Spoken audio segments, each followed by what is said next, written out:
So the first element would be the chromatic.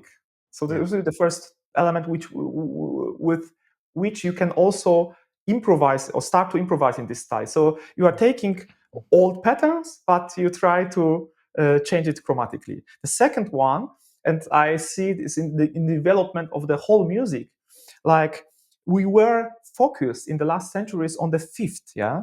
So there was, for example, if I have some connections, I go between 1 and 5, and then come falling fifth sequence and so on. So the fifth is the crucial interval if we were talking about connections between the chords.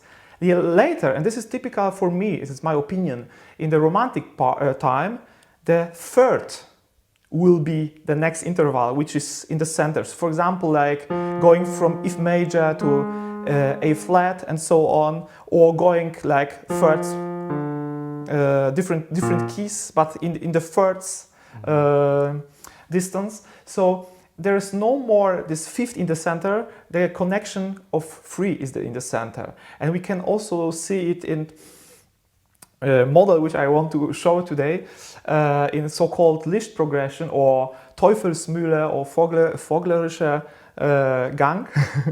There's a kind of leaving keys very fast, you know, and maybe this is the basic model which I also show to my students if they want really very fast to have something which sounds very freely to leave these keys. Yeah. So let's go to this picture. I think now you can see it very well. So how does it work? If you have a dominant 7 chord, yeah, you go then to 4, 6, and very important thing, we see here figure bass numbers. So this is the way how you can very easily explain it. Yeah. So C major 7, so dominant 7 chord, then E minor, back to dominant 7 chord, and then you are in A major 7, yeah? Dominant 7. I will play that very fast tempo.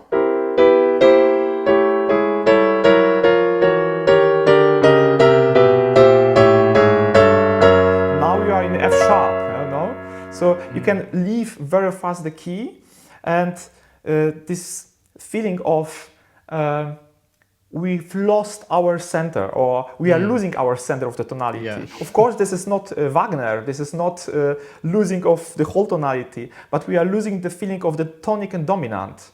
You know? They were best friends, Liszt and Wagner. I mean, like Liszt and Chopin were also best friends, but Wagner and Liszt, I mean, they were bosom buddies in the sense that they, you know, promoted each other and helped each other. I mean, Liszt definitely helped Wagner huge ways. And I think Wagner said that, like, I think it was a letter to who is it now, Bülow or someone. He said that Liszt.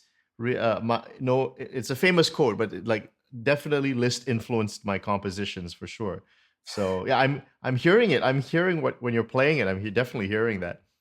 Yeah, but for me, it's of course the most important thing. What can we do with it today? Because in the improvisation, it's very dangerous to say, "Oh, I will practice now improvisation in the style of Wagner," or "I will practice improvisation in the style of Chopin." Because if you take, or Bach, this is the same. If you take early Bach or early Chopin and compare it with late Bach and late Chopin, there's a words between of them. Yeah. So it's very, I would say,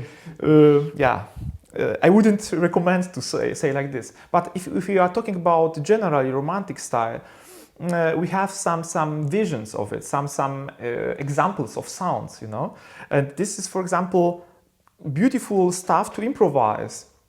I will maybe play some short improvisation, some adagio, and use this structure. Okay. Okay. What is possible and how does it feel for you? Yeah.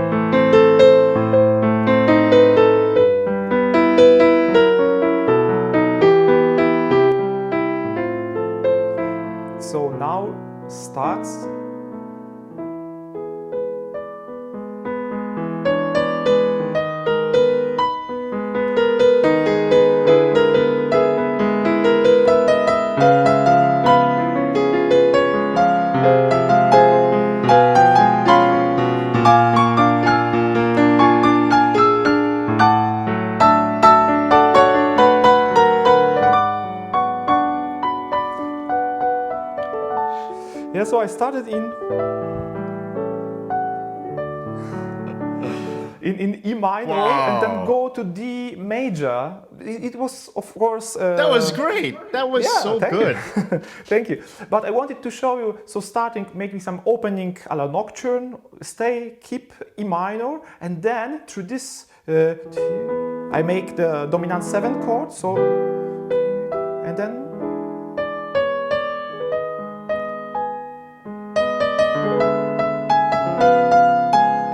I can stop in every moment. So my goal could be this F major chord, and then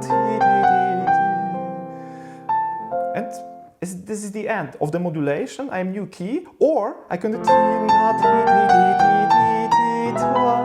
I go further and further. So continue this, like to feel lost in the tonality. This is also a very nice comparison. You know, to feel lost.